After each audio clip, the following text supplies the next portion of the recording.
Hitting the I-95 corridor between D.C. and New York. Parts of the subway system in New York were flooded. New Jersey's governor declaring a state of emergency as roads across the region were underwater. Janae Norman starts us off on the scene in North Plainfield, New Jersey, where there are dozens of water rescues overnight. Janae, good morning to you. And what are we seeing behind you?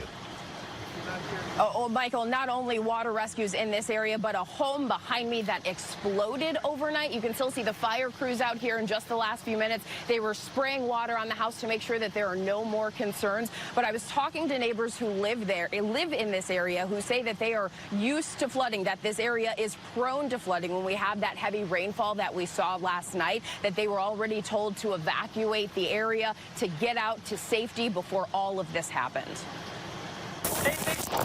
Overnight, more than 50 million Americans across the East Coast hit with torrential downpours and flash floods. In New York City, subway riders watching in fear. Their train stopped as massive amounts of rainwater poured onto the tracks. Riders stuck on the train, doors eventually opening as water cascaded across the platform at the station. The deluge gushing onto the platform. Lightning striking One World Trade Center. Drivers forced to pull over and wait out the storm. I pulled over because you really couldn't see.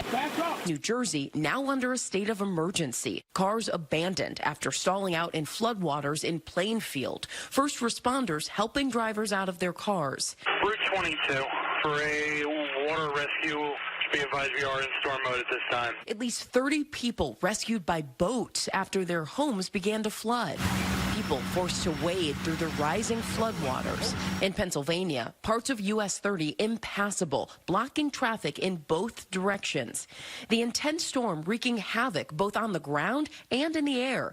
Thousands of flights canceled or delayed, creating a travel nightmare for passengers like Savannah Spirove. We flew into Newark expecting a 2.5-hour layover, and ultimately that turned into a close to 30-hour delay. So a woman 2 houses down told me that the water last night rose into her living room. The man who lives in this home behind me that exploded overnight, he says that they got the alerts around 5 p.m. to evacuate. He said that he and his family were down the road, saw when the home exploded. He was in absolute disbelief, but relieved that he, his 3 family members, and their golden retriever got out safely and are okay. George. Thank goodness for that. Okay, Janae, thanks very much. Let's go to Molengi in Washington, D.C. How's the travel going?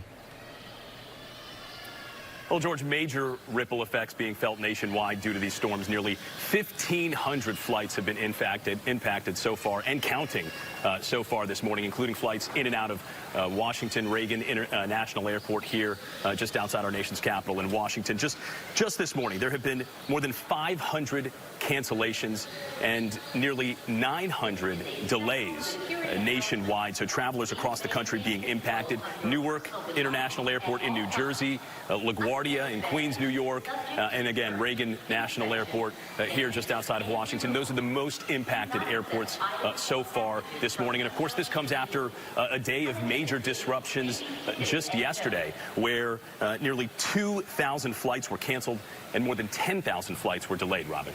It's such a travel mess, as you know, Mola. Thank you. We're going to bring in